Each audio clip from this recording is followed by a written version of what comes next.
Welcome in to Remedial Adventuring 401, a new real play TTRPG podcast. I'm Adam Souza, and I will be your guide through this fantastical journey as your DM. Prepare for an epic tale with 6 adventurers, each bearing the weight of their past failures from their original parties. Now thrown together in the remedial class, they're on a quest for redemption and their elusive adventuring license in the captivating realm of Alorium. So, gather around the virtual table, wield your dice, and brace for a tale of second chances, daring escapades, and the pursuit of greatness amidst setbacks. Welcome to Remedial Adventuring 401, where new legends emerge from failure.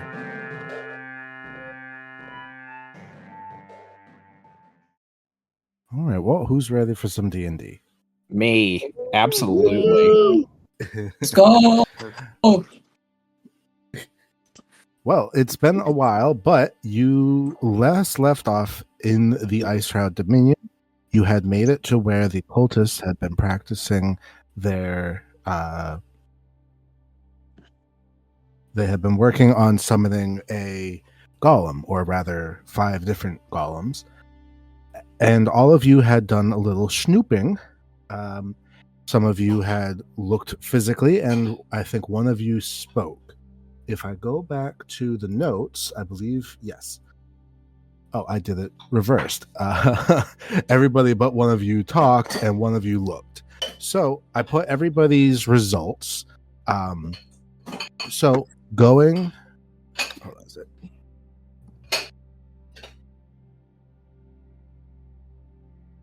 Okay, so I put everybody's results in the chat, and we're going to go from lowest to highest as just far as what you had received ahead of time, or not ahead of time, but during this little break, this little interim moment. So, Holly-Brooke, why don't you read what you've discovered so far, and we'll go from lowest to highest, which is how I wrote them. So we'll go Holly-Brooke first, then Cassandra, then Ihaz, then Eustace, then Myrtle. All right. Where are they? Because I'm not seeing it anywhere. Adventuring notes. Let me pin it. There it is. Okay, sorry. Oh, Got it. All right, cool. Okie dokie. So Holly-Brooke, why don't you explain what you've received? Now, you rolled a 7, so you got very minimal stuff, but you can explain what you've received.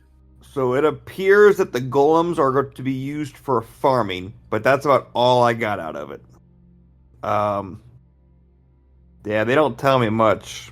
They don't give me specifics or any motives, just for farming. But they do seem a little nervous and suspicious, so... Now, Holly-Brooke, they do seem to regard you a little bit better than the others. What I'd like separately, because you already did a persuasion check, but give me an insight check. Come on, where is mine? There it is. Insight. Hey, a 23. All right. So, you have a weird, like, reverse feeling. This is the exact opposite feeling you had when you were up on the mountain with all of those FEMA people, where they kind of hated you. These people have like this unnatural connection with you. So while they are suspicious of your group, they do seem the warmest to you. They seem to kind of accept you for who you are. And you were in one life a half elf, I believe, or just a full elf. But that's not like super rare or anything. Like Cassandra's also either an elf or half elf. So like it's not your race. So. My people, I have found my people. So with a 23, you definitely feel a little bit, at home here, despite having never been here. Okay, I'm about to lean into that. Yeah. Speaking of Cassandra, with a 12, why don't you give what you've received? The cultists told me that the golems are intended to aid in agriculture, but they didn't give any further details about the process or why they're doing this. They seem very wary and evasive, but did confirm that the magical pendant is used to direct the golems. It seems like they're defensive about their actions, suggesting that they are simply following orders and that their true intentions are misunderstood. and they avoided discussing it with me further. So that's the message of the pendant was something that we had discussed last time, where there are multiple ways to stop these golems from being summoned, one of which being the magical pendant. Next, we had Ihaz. You rolled a 15, so why don't we give? Yeah. So they weren't very talkative, but they were saying they want to improve the harsh conditions in the tundra. Golems for agriculture. They did mention that the tome of Create Golem is essential for the process, and they need the pendants to control them. They're very worried about an impending conflict and a possible misunderstanding with how their activities are being portrayed by our government. So the book being another one of the possible ways of stopping these golems from being summoned. But in addition to that, we have this impending conflict, which I don't think anyone had heard about before. Right. Next, we had Eustace, who did very well with a 23. We get what you got. I get a little gold star, right? Myrtle gets the gold star. Okay, fair. I get the gifted kid burnout. Okay, so the cultists were actually kind of interesting. They confirmed, like everybody else, these are in fact for agricultural purposes. And for crops, planting, and maintaining. The magical pendant used to control and stabilize the golem's functions. The other thing that they kind of let slip a little bit there is that they're aware of all of the propaganda from our glorious homeland, and they express regret that their deity's true intentions are misrepresented. They said that their stuff is for the greater good, though they also acknowledge the government's efforts to discredit them. So your mileage may vary. So another thing coming from the previous episodes have been the large mass hysteria visions that you had regarding the ancient war that happened up in the north, which did involve a discredited god eventually coming or succumbing to a human army or a humanoid army. So there might be a connection there. Next, we had Myrtle, who rolled a nat 20 and got a total of a 26. So you got quite a bit. So okay. So they like me. And are exceptionally candid, and they give me all the dirt. They confirm the golems are intended for agricultural purposes, specifically to combat the harsh tundra conditions. These golems are part of a larger initiative to ensure that people in those regions can cultivate crops and sustain themselves despite the environment. The cultist hints at the true nature of their deity, suggesting that their god's concerned with ensuring all people, even in harsh environments, can live and thrive. They're frustrated that their good intentions are being misunderstood as malicious. Each golem is designed to maintain optimum soil conditions for farming by regulating temperature and moisture. This helps, ensure that everything grows. The cultists are deeply committed to their mission, believing that their deity is guiding them to help those in need. They know their actions are being misconstrued and frustrated by the government's propaganda. They emphasize, it's about agriculture and showing compassion. The deity is indeed the god of the dead, not death, previously only known by Holly-Brooke. The god's prerogative includes the preservation and enhancement of life through nurturing the living world so that it can flourish. Its ultimate goal is to ensure a thriving population that, when they eventually pass on, will increase the deity's domain in the afterlife. The government propaganda is deliberately misrepresenting the deity to manipulate public perception and maintain control. They really hope that they can go beyond this current site and gain wider acceptance. Right. And then in addition to everything that you learned, you also got a physical item that was given to you. It was a cultist token. And if you would like to use this, it can give you advantage on persuasion checks when interacting with this group of cultists. Okay. Basically, it's just a way of them, like, if it's not these 5 groups of people, if there's a different group of cultists, they'll be like, oh, you're like a friend of the cult, basically. Okay. You're on the friends and family cultist plan. Exactly. Now, Now, an away team patch. It's small and cute. yeah, actually, so comparative, because you are in the land filled with Goliaths. These people are huge, so comparatively, you're even smaller. So you are tiny and cute. I'm fun size. Fun size. As 5 of you take this opportunity to speak with the cultists, Carbon Fang went a different approach and tried to investigate physical clues.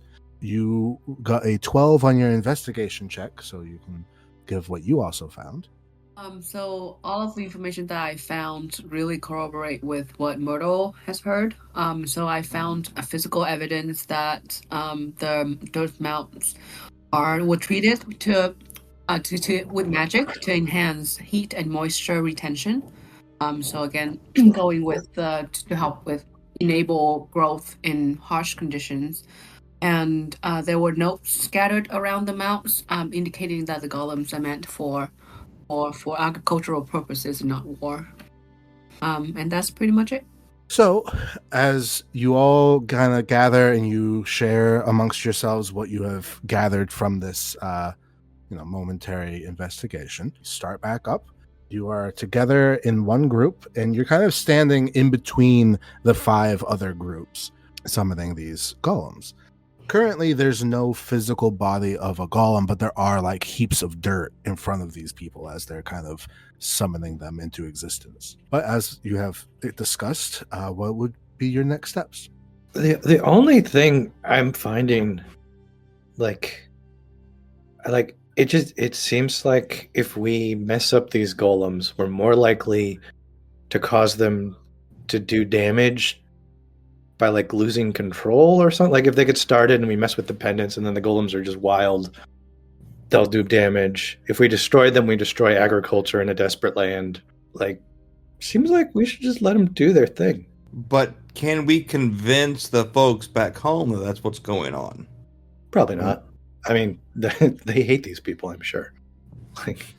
They hate their god. They hate them. Yeah. Yeah, I guess my questions are more about how do we report back without losing face? Mm-hmm. Although I am a bit concerned about the talk about greater good. Yeah, that one freaked me out a little bit. Yeah, because and that's largely because I played a lot of this video game called Pillars of Eternity. That's about a god essentially becoming a golem. Like a giant statue just rampages through this Caribbean landscape, destroying whole cities, saying, it's all for the greater good. Don't worry about it. Well, the first thought that I had was we've been just watching Delicious Dungeon. Yeah, the gardening golems. Yeah. Yep. Oh, I'm so glad you guys are enjoying that. Oh yeah, the girls love it. It's absolutely great, and the first thing when I heard these gardening golems, that's what I thought of too. I didn't want to say it because I didn't want to spoil anybody on it. Okay, so is there a way to report back home that specifically the problem has been taken care of, and there will be no aggression from these golems? I mean, they're going to be seeing. They're going to be able to see the progression of it. Mm-hmm. So we've assured through a certain plan of our own that these golems will have a lock on them that will only allow them to do gardening. Well, yeah, that's kind of what the pendants are for, stability. Well, Eustace is very conflicted. He wants to tell the truth, but he also doesn't want to let these gardeners get magically nuked. Yeah. So I think Eustace is going to go into a certain childlike state of like, well, technically, I did not do the wrong thing by omitting key features of this of the description. So Yeah, so speaking of nuking, that's also got me thinking, how do people deal with this in the real world? Like with nuclear weapons and nuclear energy and nuclear power. It's a similar problem. They make their own, yeah. Yeah. So if they got golems, yeah, or a preemptive strike. Yeah. It's a war crime. Just Yeah, FYI. what we know of our government, I would fully expect some kind of. I mean, they sent us in to be a preemptive strike. Mutually assured golems. Yeah. Well, maybe sort of like what Carbon Fang was saying. Maybe our report could include some key pieces of information that, while outright not being falsehoods, could basically limit options in the future. Mm. You know, possibly could say something along the lines of perhaps these golems, based off of our research, it would be a very, very bad idea for everyone involved, with a heavy asterisk, that if these golems were to be attacked, the future would be far worse for both sides, which I think we can maybe technically say is true. Yeah. I mean, and yeah, these are volatile. They have to be very carefully controlled. If they take them home, there's a decent likelihood they'll hurt themselves. So our government's going to love that option. If they do try to turn them on us, we know how they're controlled. We have an in with the cultists.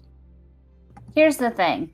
The quest itself said the ministry, alarmed by this potential threat, has issued a quest to investigate the situation, which we did, and neutralize the threat if necessary, which there isn't a threat to neutralize. So to me, it seems like what we have done is figured this out. We should just leave and go get our points. Yep. We just need to, well, we could even maybe talk to the cultists for like evidence we could take back to show, like, hey, these are farmers. These are farming wizards. It's a new type of magic. You haven't heard of it. We certainly could give it a shot. I have a clarifying question. What differentiates a war crime golem and a farmer golem? So if they, attacking someone without provocation. So if we went in and destroyed the golems when they were seemed to be no threat to us and had caused us no harm, would technically be a war crime. Oh no, I meant like the golem is not the issue. The golem is fine. The golem is just a tool, right? There's a higher control of the golem. I think that's what, if we're gonna address this problem, we shouldn't be focusing on the golem, but whoever controls. Yes. Yeah. Okay. With that, it's not like the golems are. It's not like the golems are wearing like overalls and have straw hats and and back as well as the military ones are bad. Tractors. Yes. Yeah. Exactly. Maybe, just maybe, and I agree with Cassandra here that I think our mission is done. It is now extra credit time for us. However, I think maybe it would be advantageous to perhaps give some of the cultists a certain insight onto their enemy's eagerness to start something, and maybe it might be a good idea to release, by and large to everyone and get other countries to come and inspect the golems to prove that they are not problems. Did we talk to just the cultists, or did we talk to any of the other area inhabitants? So the location that you were in wasn't really like the center of a town, so it was just Is there anyone around that isn't from where we're from or a cultist? Not within eyeshot, but you could easily ask the cultist where like the nearest settlement is. Because maybe we should talk to those people and be like, hey, what are these guys doing? And if they're like, oh, they're just helping us farm, cool. But if they're like, we don't know, they just showed up one day and they're building these fucking golems, then maybe that's a different situation. I think that's a good idea. That Yeah. also afford us maybe some inroads to the community and also Yep. be able to give them some advice or also further the very delicate CYA we're going to eventually perform. It's CIA, CYA. Yes, basically. You're like, as far as IHAZ is concerned, if these are good farming golems, he definitely wants them to be able to go back home. And if they're bad golems that are going to rampage, he kind of wants to see what happens. So Golem or a bad golem? whatever confirmation we can get that we don't have to destroy what these people are doing, he wants it. The only thing that I would say is there's really no indication that they're going to bring the golems home. It's mostly that they basically want to create a new farm out here. Okay. One that wouldn't need a lot of manpower because they have golems. Right. It would be very minimal. It would just be like the harvesting, basically. Right. I'm having an intrusive thought because somebody compared them to tractors, and I'm imagining these golems as tractors, but like from the Cars universe. Yeah, let's. I mean, while we're here, we might as well talk to some of the locals that aren't cultists. For all we know, we could get over there, and they're like, "Yeah, we hate those guys. They're trying to start a war, and they lie all the time." Yeah. Or they could just be like, "Yeah, they're hippies and like growing plants." Like, let's get a little extra info. For sure. Designate someone to ask where the closest people are. Myrtle. Yeah. Yeah. If you'd like, please give me a persuasion check with advantage. Now, well, on topic but off topic, do these people know that Holly-Brooke's undead? With your 23 insight check, you think that that's the thing that they're latching onto. Okay. Oof. An 8. But you did get advantage, so give me another flat one. Because you get that little talisman they gave you. Nice. There you go. 25. So one of the people there, they're like, well, the closest town is quite a bit away, but there's a tavern not too far from here. It's a little pricey, but it's all right food. It's PF Changings.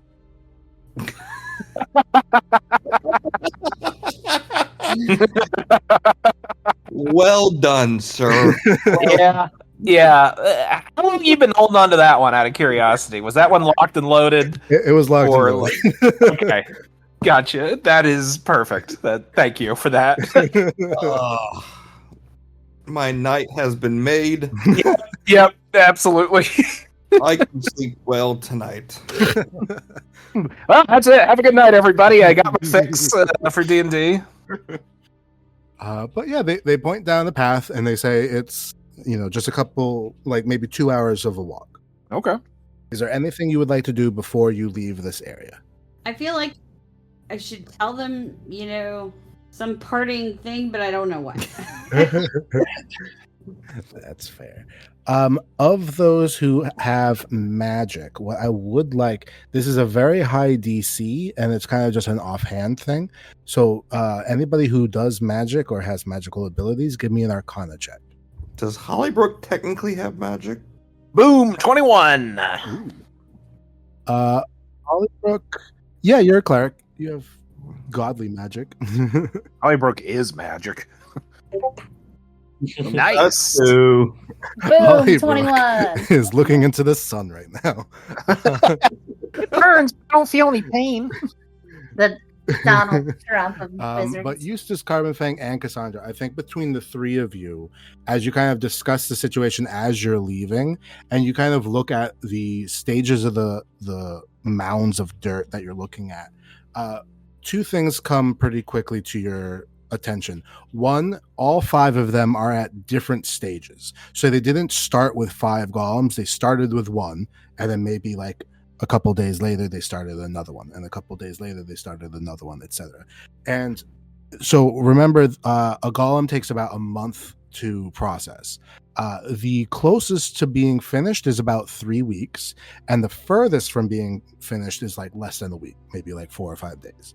So we'll just know to give you a soon. timeline. Yeah. We could. How long do golems last? Theoretically, forever. They don't really have like a life force that does. So until the summoner dies or until it is murdered. Well, like, could they, since they're made of dirt, basically get overworked to the point where they're basically just like disintegrating? That's theoretical. Yes.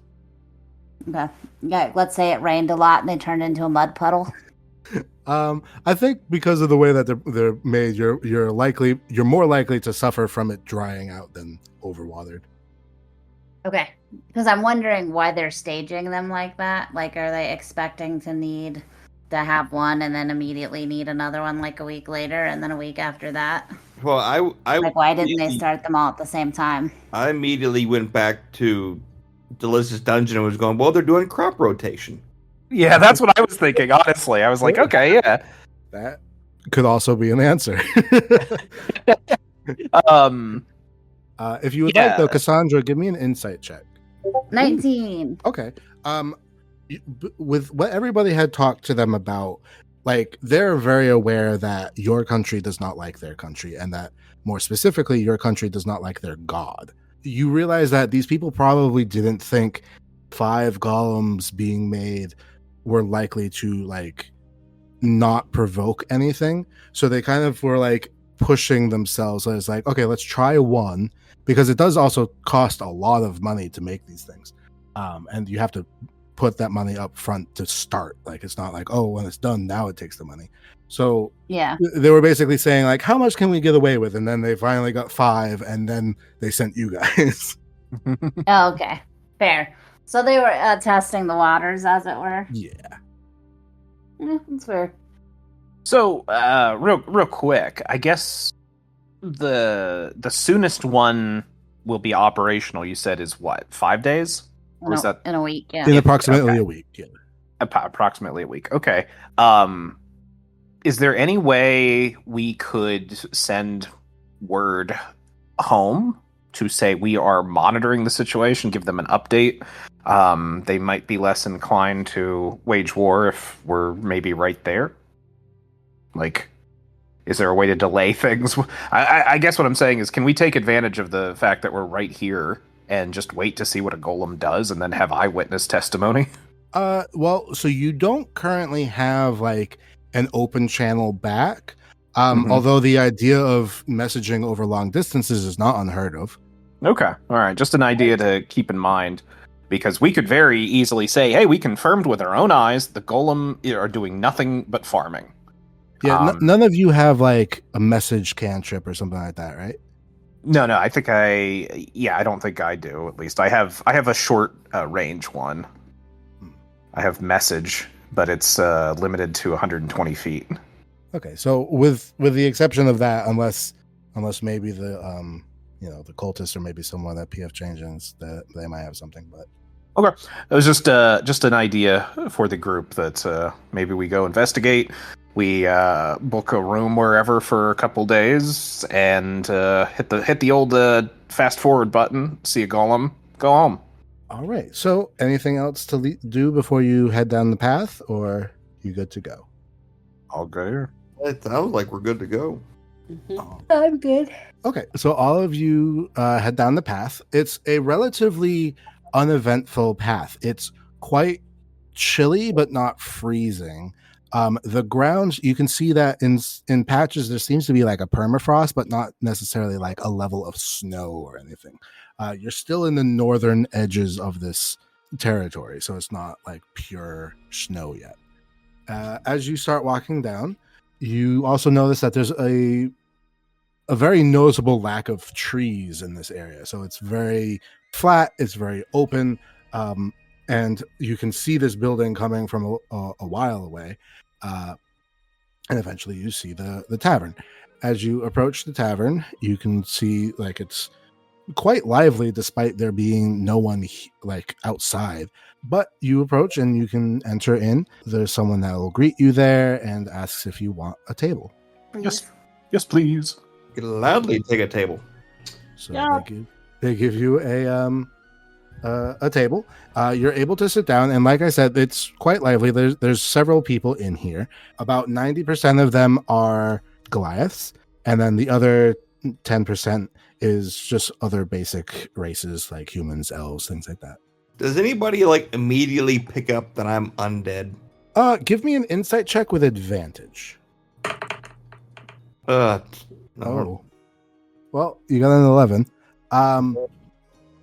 If they do, no one's giving you a side eye. Everybody seems to be pretty, accepting of you. Okay, I need to go find somebody to talk to. As they seat you down, you are in a corner. You can see the majority of this restaurant being open. You can see there are several different groups, varying sizes. There's mostly like 2 to 4, but there are larger groups if you want to have a wider sample size, or if you just want to listen in general to what people are talking about, you can do that as well. Yeah, I just want to eavesdrop. Same. For the 2 of you eavesdropping, you can give just a perception check, just a flat perception. Okay. Hey, 16. 10. Cassandra, it's a little bit too much people for you right now. Eustace, though, you do pick up a couple of people are talking, and you're not quite certain if they're talking about the people that you just talked to, or maybe just like someone similar, or, but basically they are talking about the increase in farming abilities in what used to be tundra. And they do seem to be talking about it in a good light, like they approve of these actions. They don't name the cultists or anything by name, but they talk about the fact that these farmlands are now open and that it's good for, survival rates. Hey, okay. We have our first secondary source. Like, we've heard things about this that aren't just from the people that may be perpetrating a fraud. Okay, good. Perpetrating a fraud? The magic's not cheap, though, is it? No, the magic is quite expensive. So, can you give me a constitution check? Sure. 9. Okay. So you're still shivering because you're naked and a cold-blooded animal in the tundra. Yeah. So it's quite cold, but now you're inside, you're warming up. You'll be okay in a little bit, but right now, if you try to do something, you'll have a little bit of disadvantage, but not for long. Is there like a fireplace or anything I could go sit by for a moment? Yeah, there's like a giant brazier that has like fire in it. So A giant brazier. Yeah. brazier. I have no idea how to pronounce it. I actually don't. I'm just imagining a giant bra with fire in it. Yeah, there's now just a giant bra. That's all it is. I'll go sit by the brazier and chat with anybody that's there, if there is anyone. Sure. Give me a persuasion check. Okay. I'll say tonight has taken an interesting turn. I has is in a giant flaming bra. Well, they are Goliaths. Exactly. It's cold out there. 15. Okay, so with a 15, I has you don't necessarily meet like a random traveler, but you do actually get to speak to like someone who works here who kind of came over to you, be like, please sit down, don't stand here. But as you kind of speak with him, is there anything in particular you would like to actually ask or try to move the conversation towards, or are you just taking whatever you can? That I'm clearly not accustomed to the terrain, and just visiting and wondering about what's new and exciting. With your 15, eventually what you glean from this conversation is the fact that, a couple of years ago, this tavern was very empty. No one would show up around. But lately, there's been the ability for people to actually come here and, travel from the town. Whereas before, a couple of years ago, no one really left the walls of their town because it was quite dangerous outside. So it's gotten safer? Is that like a safer climate, or like less brigands? Like what? You think it's more of the former. It's physically better and easier for people, but in that way, it's also safer from because like the people who would have been out in the blizzard are not people you want to hang out with. Right. So has a conversation with a waiter. Carbon Fang, what are you up to? Aren't we just snacking, eavesdropping? I want to look around and see if there's any groups of people who seems to be having like an interesting side conversation. Sure, you can definitely listen in. Give me an insight check to kind of find one that's more interesting than the others. Yeah, something that's juicy, like gossiping. Sure. Lively, the teas being poured, 21. Okay. You find out like a really deep-seated, crazy affair that the town magistrate is having. Has nothing to do with it. No, I'm just kidding. Like nothing to do with the mission. You listen in. There's a single, like a couple, two ladies talking to each other, and they mention the thing of Frostfire Cavern, and they mention disappearances. They also mention a band of adventurers that went in and never returned. And you hear one of them mention an ice troll, but the other one shushes her. Oh. Oh no. Yes. No. Yes. Side quests? Ghosts? There you go. You're welcome. Have fun. Is she not cold like I has is? She wears clothing. Oh. Smart girl. This makes me think I has is out here Winnie the Pooh in it. He, I believe, canonically has been, right? Nope. Hell yeah. He never started with the clothes in his inventory, so he's just been naked this whole time. So what you're telling me is that a dragonborn parachuted off Yes. a fucking airship with just asshole out? Literally, the only thing he was wearing was a vest. Fantastic. It's the butthole cut. I question your life choices, I has. To each their own, I guess. It is not my place to judge. Now, on the other hand, Holly-Brooke judges everybody. It's not my place to judge publicly out loud. Well, you've gotten a little bit of gossip. You've also got some confirmation as far as what you were looking for. Is there anything further you would like from here? I want to find out about this ice troll. I want to order the mystical spring rolls. You get a order of mystical spring rolls. Would anyone else like anything else? Phoenix wings. Dragon breath dumplings. Make that two of the Phoenix wings. I want some dumplings. I'll share food with somebody. Nice.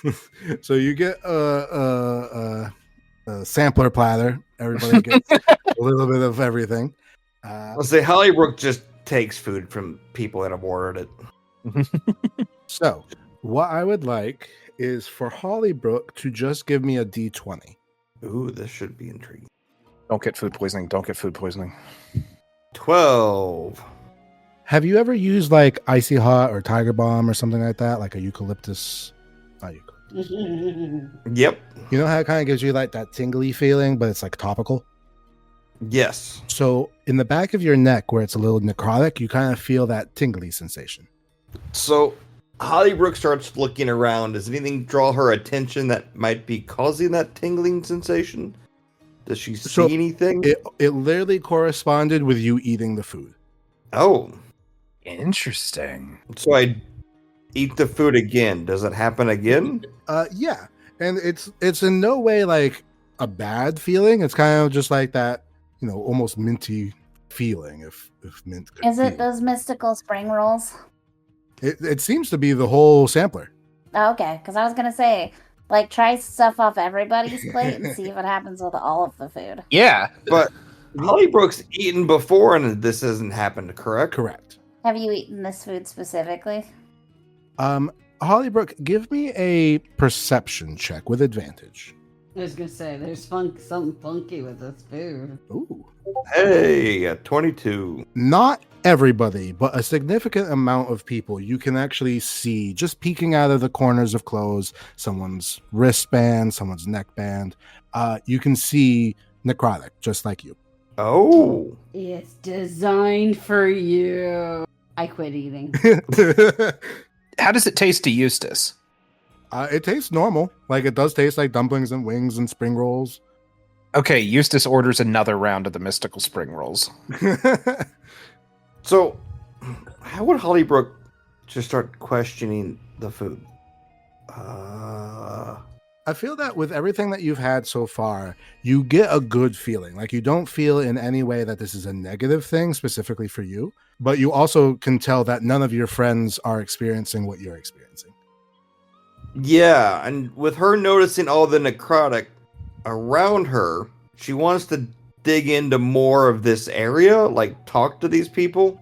Sure. And you want Find out if they're more like her. And you want to specifically ask the people that you see with necrotic or people who you don't see with necrotic? The people I see with necrotic, but I want to keep it on like the down low because I'm still not sure. I'm going to like, I don't want to just scream it. Yeah, I'm going to suggest that before you like go to anyone, you kind of just like get up and like, I'm going to go to the bathroom, and you start walking around. What is your passive perception? It is 16. Okay. I'm going to say that a 16 passive is enough to notice at least one woman has a necklace, and it has a pendant in the shape of like very stylized flames, and it's just blue. So it's like a flat 2D picture of blue flames. Okay, but that's what I was going to ask, if there's somebody in the area that would be like more... it would look more friendly to approach, I guess. So, I mean, to be honest, for you, Holly-Brooke, everybody seems pretty friendly. No one's like smiling and waving you over, but everybody kind of sees you and acknowledges you a little bit more than like, oh, stranger in the PF Changelings. Yeah, but that's what's throwing Holly-Brooke off. It's just like, this is weird. So, okay. So I'd like to approach the lady with the necklace. Sure. After I tell my friends that I'm going to go to the bathroom. For sure. You go up to the lady, and she sees you approach, and she kind of gives you like, not so much like a head nod, it's kind of like a, she basically doesn't react too much, but she is like looking directly at you. So I ask her if I can have a seat. She says, yeah, of course, go right ahead. So then I'm noticing the pendant around your necklace. Can you tell me around your neck? Can you tell me about it? And you see she kind of like between her thumb and her pointer finger, she holds and kind of turns it a little bit. And it's very clear that one, she's very familiar with this, and two, that she holds it in regards, because she doesn't just be like, oh, that whole thing. She like very reverely holds it. And she's like, well, this is a symbol of my faith. Do you recognize this? Is this something of yours? I do recognize it, but it's still new to me. I don't quite fully understand it. So I'm assuming then you're new to this location. I am.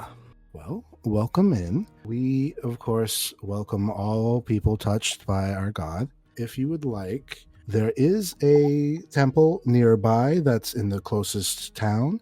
I mean, I could also talk to you if you would like, but, I'm just a worshiper. It might be better if you had like an acolyte explain things to you. Okay. Can you at least explain what you meant by touched? Oh, so as you can see around us, this land is very harsh. And throughout the world, really, the land is harsh. If you took any person and dropped them anywhere on the planet, there's a 90% chance that they would be dead within days. Whether you drop them off in the desert or the ocean, the planet is not meant for us. However, we're here anyways. Here, we're surrounded by ice and snow, and it's quite frequent that people die. However, there are, of course, gods that have powers and dominions, and they watch over the planet, specifically the sentient races, and they can kind of tell that some of us die a little bit too soon, and they intervene. Not all gods intervene willy-nilly. Sometimes people have to call them, but our god is a go-getter. They're kind of self-starter, and they see certain individuals who die before their prime, usually for no fault of the person. Things like an accident or exposure to the environment, or perhaps a unfair situation, someone who is put into it against their own will, or they might be a little bit too naive to truly understand the danger that they're in. And in that way, they intervene in the cycle of life and death, bringing them back to life. And it's interesting because in this world that we live in, we have things like healing potions and spells that can also bring people back from the dead. But because it's a god doing this, when they actually physically intervene, there's something about our bodies that can't quite handle that. And there is a mark that's left. And there's different theories about what the mark is and where it comes from and like what the significance of it is. But when we see each other, it's kind of like a badge of like, hey, we are all friends. We all, or maybe not friends, but we all at least are a part of something greater than ourselves. So when we recognize each other, we can say like, oh, that person's been touched, and we recognize that. Oh, interesting. So is there a lot of us in this area then, per se, or? Well, statistically these days, yes. Unfortunately, a lot of the other areas have either outright banned or have discouraged the worship of our god. And because of that, his influence is weaker in these other locations. Not impossible. We do exist in the other countries as well, but at a far fewer number. Okay, interesting. But this place, we worship them openly and freely, so it's a little bit easier for their influence to be powered.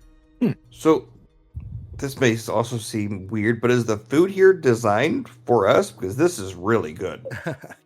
Well, if you're talking about our cuisine, yes and no. It's not so much that it's designed for us. It wasn't like, oh, we went out of our way to do this. But, you know, after hundreds and maybe thousands of years, our culture has created our own style of cuisine that is catered to us in a way, but, you know, poses no issue if you're not one of us as well. Because not everybody in the Ice Shroud Dominion is, you know, touched. Most of us are still on our first life. We can have more than one? Well, you have two. Good point. You only live twice. So wait, so is the person I'm talking to, did she actually die and come back? So wait, how do I want my second? One of the big things that drew you to her, besides the necklace, was the fact that she had that necrotic peeking out. And likelihood of her having necrotic and not just having it be, you know, yeah, she's been touched, which means she died. So is she on her first life or second? Well, this would be at least her second. Okay. Like for a minute there, I'm like, did I die more than once? And I didn't realize it? I know. Like your first life is when you're born, and then your second life is when you come back from the dead. Okay, that's what I thought. But I'm like, man, that would really throw a wrinkle into things. If I'm on my second life, I didn't know I died once already. That would be an interesting twist. That would make this even more complicated. You definitely remember dying at least once. So, okay. So I thank her and make my way back to the group. But I want to get to that church. So the majority of the group, you heard Holly-Brooke say, I'm going to go to the bathroom. And then very distinctly did not go to the bathroom, but has come back. Yeah, did they see me not go to the bathroom? I mean, you're in a wide open restaurant. Eustace has like 2 of the spring rolls in his mouth. He's like, how is the bathroom? So Holly-Brooke just kind of comes on and goes, well, if you didn't know this, I'm undead. She kind of brings them in to seeing the blue flame and having the vision and the fact that this food is really good, and there's something about this area that just she needs to learn more about it. Okay, quick question: Did we know Holly-Brooke was undead? Yes. Well, no, I meant before. Like you knew before because you were all aware. Even just found out. I'm gonna say that you all knew when you first kind of like met each other. That's what I thought. Okay, you were definitely sure of Yeah. it by the time that the thing crashed because other people were like recognizing it. Yeah. Okay. At that point, Eustace will wipe his mouth, wipe the crumbs from his mouth, and be like, "What? You're undead? Oh no, we had no idea. Wow." And then basically say, "Oh, I think we yes, I kind of figured that. But I don't think it was too much of a secret." So, I've been seeing this blue flame in my dreams, and I'm pretty sure it has to do something with the god in this area. If it's possible, I'd like to go to the church that's nearby and talk to them to try to get some answers. Here, here. Let's do it. A quest of self-discovery and visiting a church?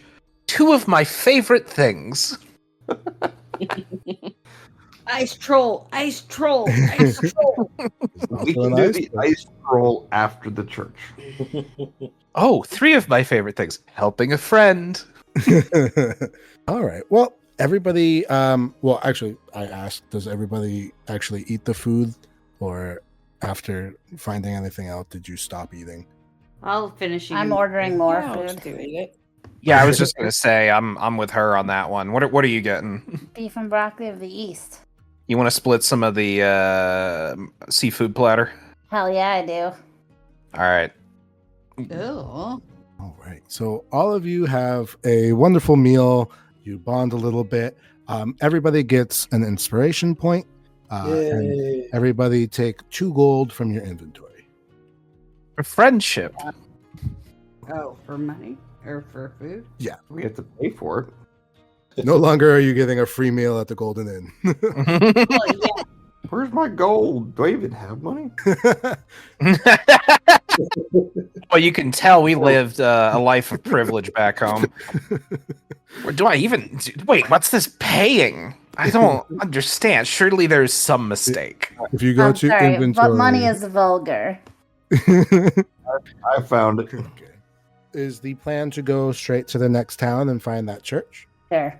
Or did we like? I'm assuming that we all were kind of like properly supportive of Holly-Brooke of this, right? Like we didn't. Okay. I assume so. Yeah. I think the fact that no one said anything until now is support. Okay. Implied support. Okay. Implicit.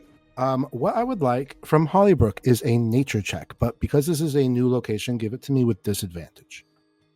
Oh yeah, this is gonna go great. This is so you don't just wander into an ice storm. A -1.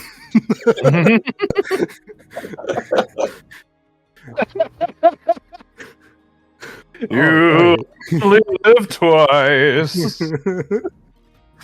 All right. Well, I just killed the party. Sorry, guys. As everybody follows Holly-Brooke, who seems very adamant on going to the church, you start going down the path. And now, remember, it was about 2 hours from the cultists to the PF Changelings. From PF Changelings to the town was another several hours. About an hour or so in, it started to snow. And as it started to snow, the difference between flat tundra and flat road has basically been hidden. Whether you are on or not on the road anymore is anyone's guess. But all of you trust in Holly-Brooke's survival skills, not knowing the meta of her getting a -1. And as the blizzard begins to pick up, each of you gain 1 level of exhaustion. So exhaustion is up on the top right, where you see like health, and then right below it is conditions. If you click on conditions, you can see at the very bottom exhaustion. Exhaustion will go away if you take a rest, but as of right now, you'll take 1 level of exhaustion. Who knew? I've doomed the party. I'm sorry. Well, or you're just got really good at spreading your religion. Yes, everyone's gonna get touched soon. Yeah, you found, you immediately converted 5 other people. Are we staying at the ranch tonight? Do you have any Kool-Aid for us to drink while we're out here or anything? So subsequent levels of exhaustion would do additional -2. So on your second level, then you'd have -4 to anything, etc., etc. But right now you only have one level, so that's okay.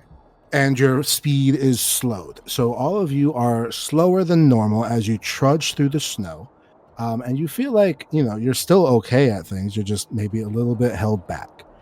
As the group kind of gets lost, if anyone would like to give a suggestion on how to better your situation, please let me know.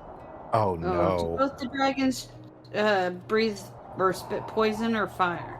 Acid. Acid, that's what I thought. I can shoot fire out of my hands. I'll say, should we keep Hey, I has warm? Can I hitch a ride? That might warm both of them up. That'd be a good idea. Oh, I guess. Just like right on your shoulders or something, because I'm only 3 feet tall. Okay.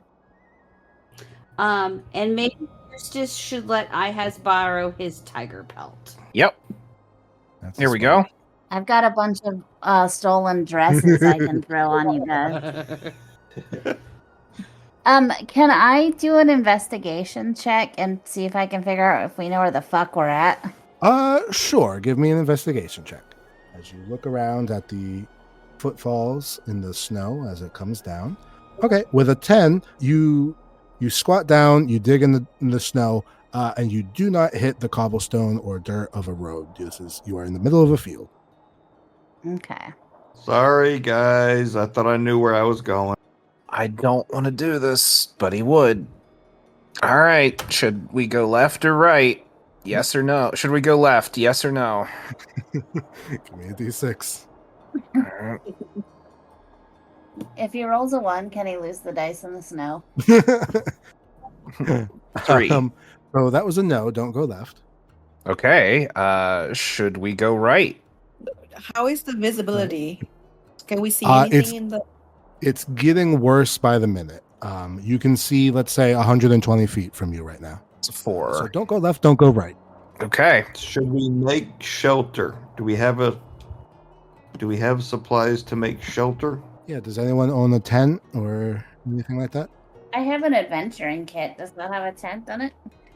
The adventuring kit should have emptied certain things into your inventory. It should have stuff included.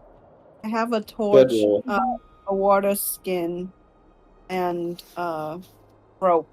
I have a tinderbox and a torch. I have a single squash. I'll light the torch. So no one's got a tent. No one's got a tent. Adventures without a tent. All right.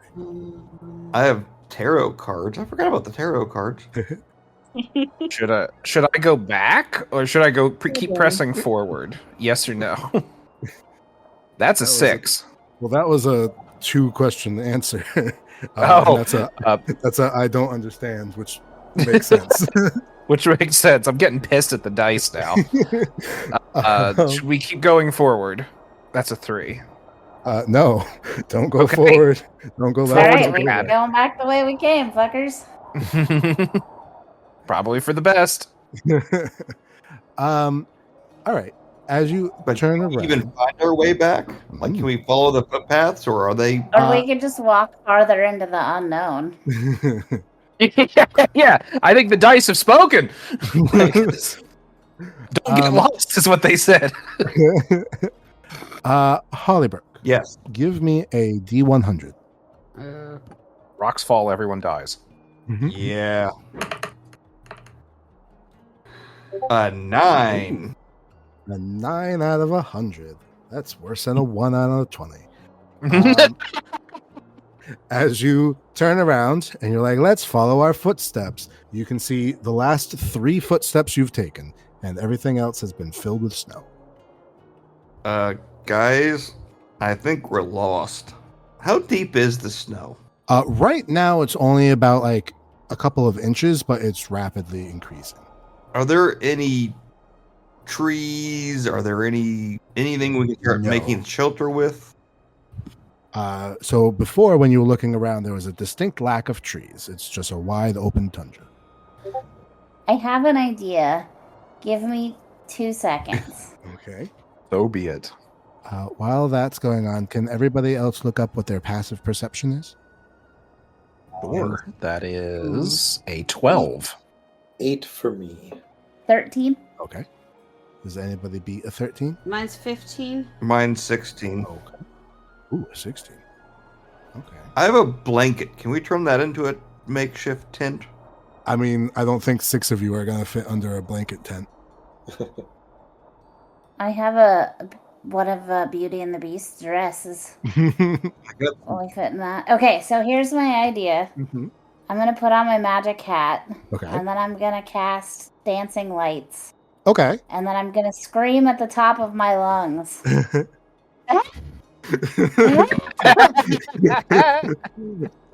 For sure. Cassandra, give me a performance with advantage. All right. So what's going on? Just screaming into the void for help. Magical road flares, I believe. Hey. 20. All right. An IKEA 20.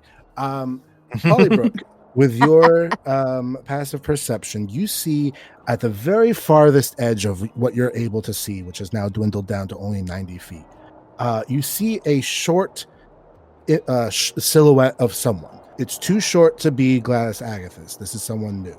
But they seem to be coming towards you. Give me either Arcana or Religion check.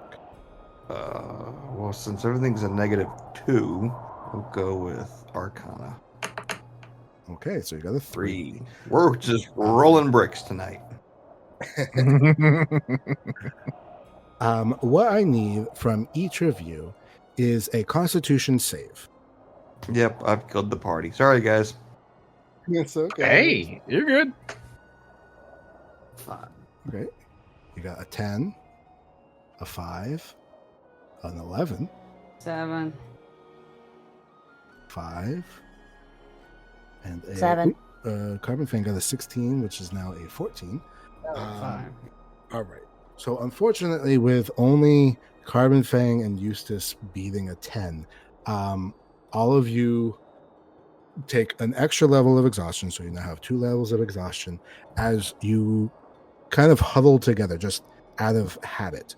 But I already cast my lights and everything. Yes. So you do have lights. Okay. You've made your scream. Oh, I'm continuing to scream. Sure. There wasn't just one. I'm just. For sure. The lights are on. I am yelling. So as Cassandra screams, as all of you huddle, for what little bit of warmth you have, the short figure approaches you, and as each of you kind of vaguely lose your vision as the blizzard just gets worse and worse and worse, eventually you feel less cold. Some of you some of you know that like one of the first signs of frostbite is no longer feeling cold. And some people even actually start to feel hot. However, Paradoxical undressing. yes. Already there.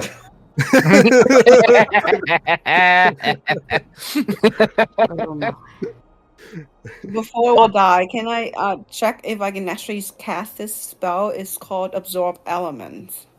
Sure. And you want to absorb ice? Yeah. Okay. So it would like lessen the effect of the cold for the group. For sure. Well, it'll at least lessen it for you. But you can definitely do that. What level spell is that? First level, Abjuration. Sure. And you can definitely do that. And just to be, rules lawyery, it is like an instantaneous cast, or does it take time? Does it say? Rules say 1 action, so that's 6 seconds. So yes. Very quickly, you cast a spell.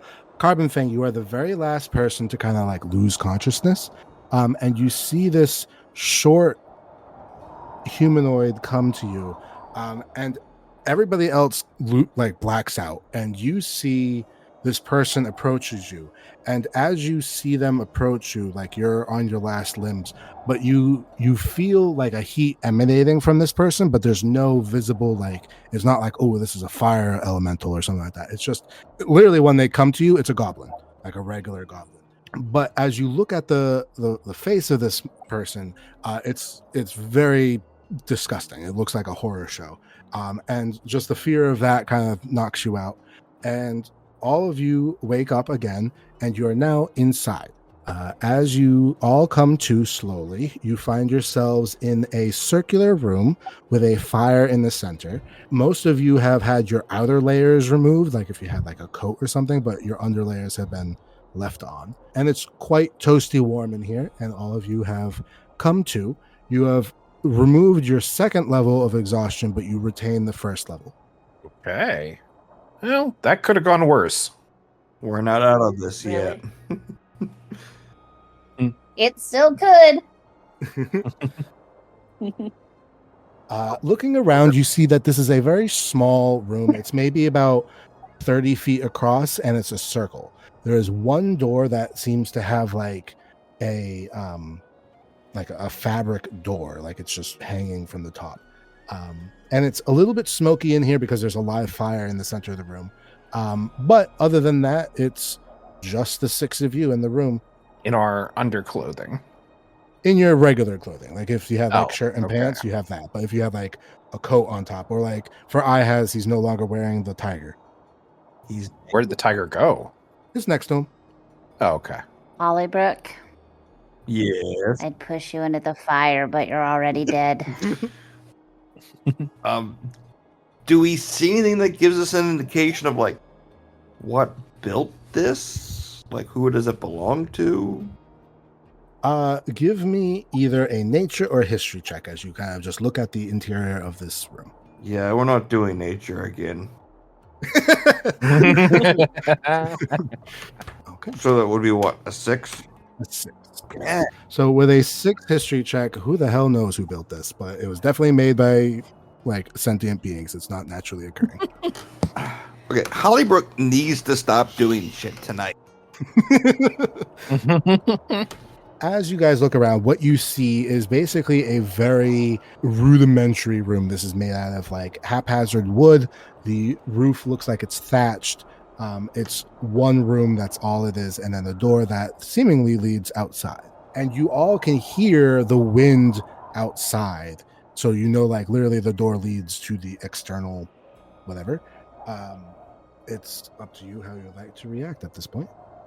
Is this place abandoned? Does it look abandoned, or does it look like somebody actually lives here? It definitely doesn't seem like someone lives here. But I would say that people probably use this quite frequently because it's not like filled with the try this or anything like that. There's a few benches that you guys aren't on. You are on the floor as you come to, very close to the fire. And the fire in the center is, roaring and built up. So it's not like it's just naturally occurring. There's logs in the fire. It just seems like a room that might be meant for this, like literally to warm people up during blizzards. Eustace is just happy that the dice were right. He's like relieved. It's like, oh, good. I don't have to doubt my faith in my obsession with these dice. I'll take my cat cloak back. Sure. Everybody has now whatever they started off with. But the room is quite toasty warm. Some of you might even be sweating. Carbon Fang, you are the only person who saw that figure up close. And that figure is not in the room, at least not currently. Is the goblin in the room with us right now? And also, Carbon Fang, I think you would know that you were the only one that actually got to see it. Holly-Brooke, you saw like a short silhouette, but you never saw like, oh, it's a goblin. So does anybody know how we got here? I don't think we do. I think a mysterious benefactor saved our asses. Yeah. For what reason? I do not know.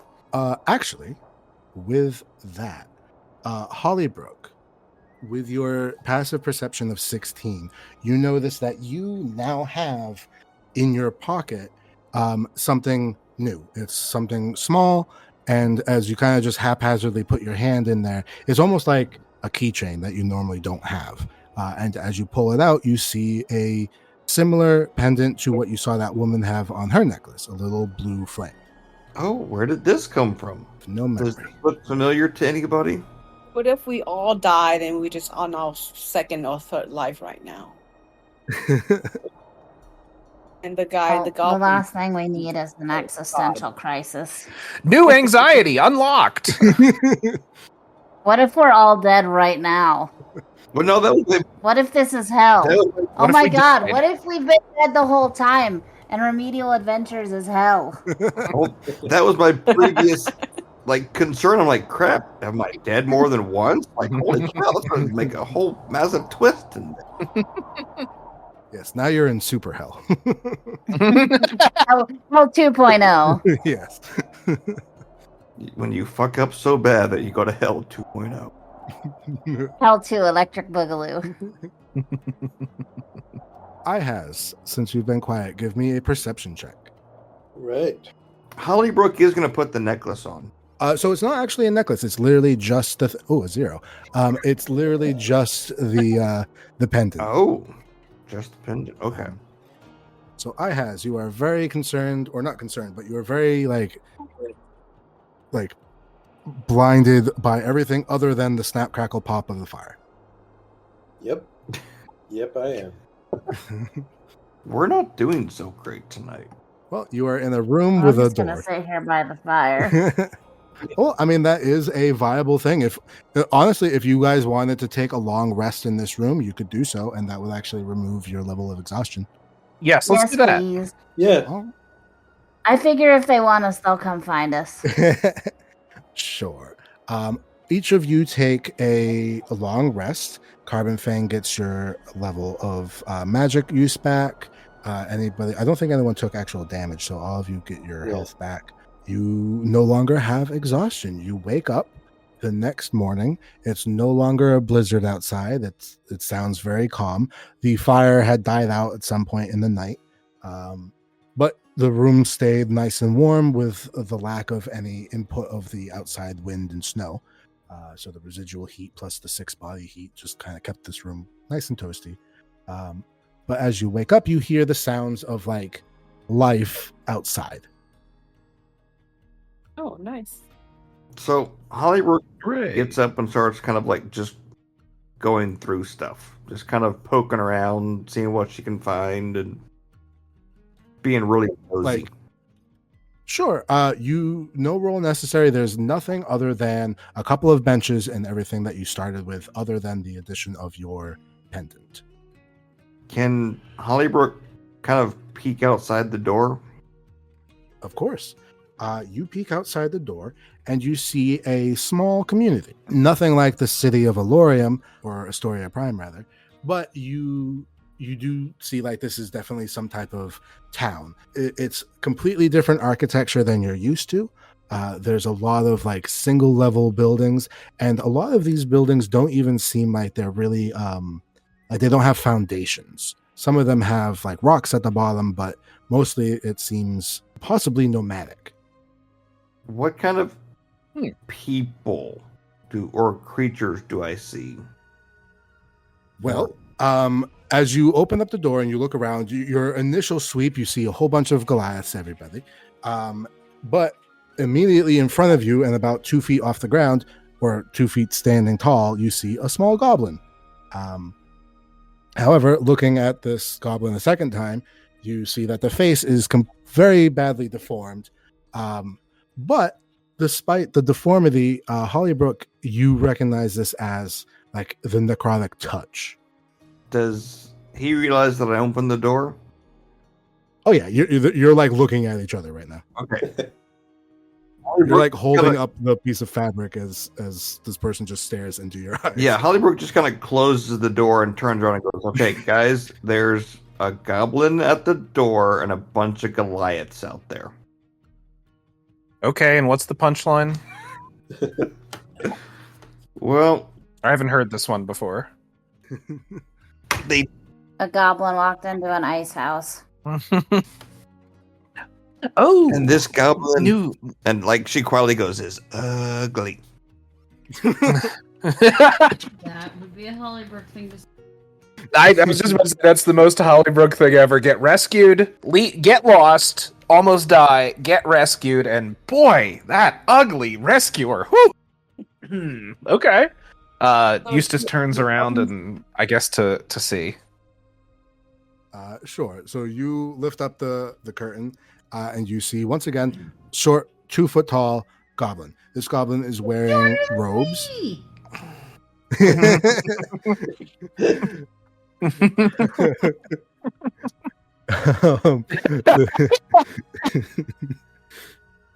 Um, I just yes. I just look down and go, "Oh, hello." The goblin looks up at you. They have like a hood up over the top of their head, but their full face sticks out, and you can see like the sides of the hood kind of bulging out where its pointy ears would be. And it kind of looks up at you and says, you're awake, yes. Yes, I'm like I can't tell if Eustace how much goblin experience he has, so I'm imagining him primarily treating this like a small child or pet, like a hi buddy, like mainly just because of the height. Do you know where you could find who helped us? Well, you're looking at him. Oh, you did it all by yourself. Wow, good for you. Thank you so much. He kind of just like immediately turns from you, like, nope, not talking to this one. And looks up at Holly-Brooke. So you were the one that saved us? Yes, I saw you out in the snow. Yes, thank you. I kind of got my party lost last night. It's dangerous to go out in the snow. Well, we were looking for insert church here. What was the name of it? I'm gonna say even before you get to that point, he also mentions, he says, well, when I found your group, I found you, and of course someone from our church, we brought you back to the village, and I didn't see a holy symbol on you, so I gave you this one. Actually, speaking of which, Holly-Brooke, what was your original god? Oh God, do we? Oh God, that was that was your original one, right? Oh God. So you worshipped Ouija. Oh, interesting. Really ironic. I don't know if this was intentional or not, because this is like a popular god for necromancers. So I would say that because you are a cleric, you probably did have some type of like holy symbol of Ouija's. But this person was like, oh, this person doesn't have a holy symbol, and gave you instead the blue flame. Interesting. Okay. Right for the best, honestly. So in his eyes, I am one of them. Supposedly, it seems like it. Okay. We'll play that route. Okay. So Holly-Brooke thanks him, and like really thanks him for saving her and the group. You're very welcome. Is there anything I can do to repay your kindness? Oh no. If you would like, you could give a donation to the church, but other than that, just continue on living. Do we even? So Is that the church we were headed to anyway? Yes. Oh, yeah. I will gladly give a donation to the church. All right. Well, there is a temple nearby. Please go and pay your respects. And if you are so inclined, give a donation so we can better tend to the people of this land. So, do you mind asking me what brought you out into the middle of the weather? My party and I learned how dangerous it was, so I'm very much again appreciated. Give me an insight check. Hey. Okay. He's at first hesitant to mention anything, but you can see like you see the first thing is he's hesitant, and then the second thing is he sees once again the necrotic on your neck. Are you actively holding your pendant? Because I know you had taken it out of your pocket. What do you think you would have probably done? still in her hand. Okay. So between the fact that you have necrotic damage that's still like listed on your body and holding on to the blue flame, you see like he kind of like reaffirms his belief of you being part of this church anyways, and he says, Morvath told me. Eustace shoehorns his way in and goes, "Hi, yes, my friend recently came out of the casket to all of us and is looking for a little bit of background on all of this blue flaminess." LGBTQD.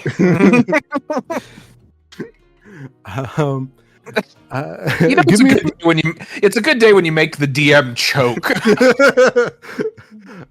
Eustace, give me a persuasion check. Okay. I would have given you disadvantage, but you made me choke, so you get advantage on that. I think some advantage on that would be good, but I'll take digging myself out of a hole. Give me a Now second. you see why I try to do it every session. And what check was that? Did you say a persuasion check? Yes. Okay. Let's see. Ooh, that is a nat 20 plus 5. 25. Okay. The goblin kind of, and I'm going to say that because of you and who you are, you recognize it almost goes into like grift mode where he's being super chummy with you. And you're like, I know this mode. I'm going to pull back for a second. But he also doesn't at any point try to like reach into a pocket or something. So he's not actively robbing you, but it's that overly connected feeling that you get with a nat 20. He's like, you wish to learn more? I get more. Yes, Morvath is the keeper of souls. Morvath is the god of the dead. He oversees the passage of the souls from the mortal realm to the afterlife. But sometimes they're not meant for the afterlife. And he kind of like gestures at Holly-Brooke at this point. He says, Morvath is a benevolent figure. Comfort, solace, grieving and honoring, all of these things we give to the dead. But Morvath, he is the keeper of the souls once they pass on. Now, when he gives us back a full soul, it is part of his dominion. It is the greatest gift of all. He is benevolent and compassionate. As part of this, we worship him. Not even those who have died, people who are alive and wish to give thanks and praise for perhaps the life of a loved one who has come back, or as a collateral for your own life in the future. And we all worship this God. Eustace is just kind of like, just speechless, really, because he wasn't expecting like Orthodox Yoda, like to just go full like, all right, this is. I mean, he did ask, so, but the eagerness there, wow, respect game there. Morgoth, you say? Morvath. Morvath, even better. Interesting. And he's looking at Holly like, is this working for you? Like, is this what, I'm trying to be supportive here. Is this like, you picking up what they're laying down? So, does anybody in the party now have they all been touched? To your best of knowledge, no. And something that one of you had picked up on at PF Changelings was the fact that there's still like magic and potions and things that will like bring you back from the dead, but it's not a god intervening. So Eustace, I think, has died twice, but has been immediately brought back by magic, right? Mm-hmm. Regrettably, yes. So Eustace was never touched by this god. Basically in the idea that like everything was in line and like his fate was such that he was not really going to die. But you, Holly-Brooke, because of the length of time that you were dead, you were no longer able to be brought back by magical means. You were instead brought back by a deity. So you have been touched, but none of your friends have. Well, I didn't know if like they died, and then since Morvath sent him to come get us, if they've now been touched. You don't think that you've died, because if you were to die a second time, you probably would have additional amounts of necrotic damage, and you quickly touch yourself. That sounds good. You quickly realize that Michael Jackson out of a job. Just real quickly. but you quickly realize, like, no, I don't have any extra damage. So you haven't died the second time, and you don't think any of them die the first time because none of them are. And especially for Ihaz, who's buck naked, you don't see anything. When I think of death, well, I touch myself. Well, again, Holly-Brooke thanks him tremendously, and he points down a path past a bunch of these like yurt-looking buildings, and you see probably the most concrete building, like not concrete like the material, but concrete as in not moving, building where it seems solid built, and the steeple on it has an interesting topper. So where normally there would be some type of like bell tower, instead you see this large hourglass. now is this the first time Holly-Brooke has been able to put a god's name with the blue flames? I thought there was a different god involved.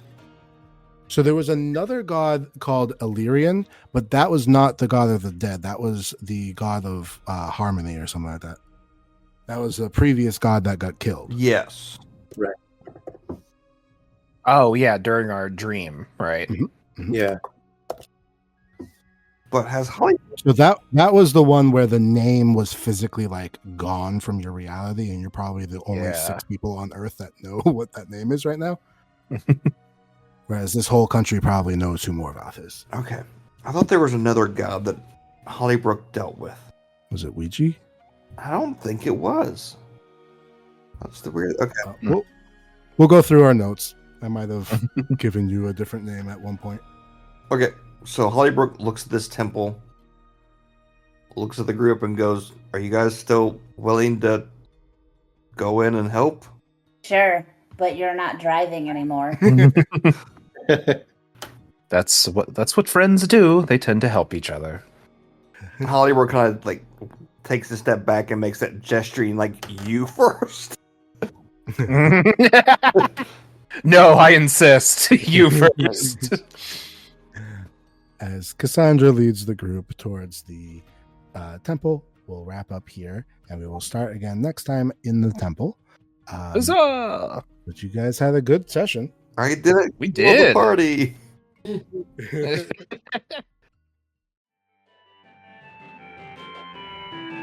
Thank you for listening to Remedial Adventuring. The outro song is Thinking Duck by Anachronite, and our various ambient tracks are by Bardify. Our players have asked to remain anonymous, at least for now, but I have been your DM, Adam Souza. I'm putting together the next episode now, which should go live in about 2 weeks, so thanks again for listening, and I hope to see you again. When you fuck up so bad that you go to hell 2.0.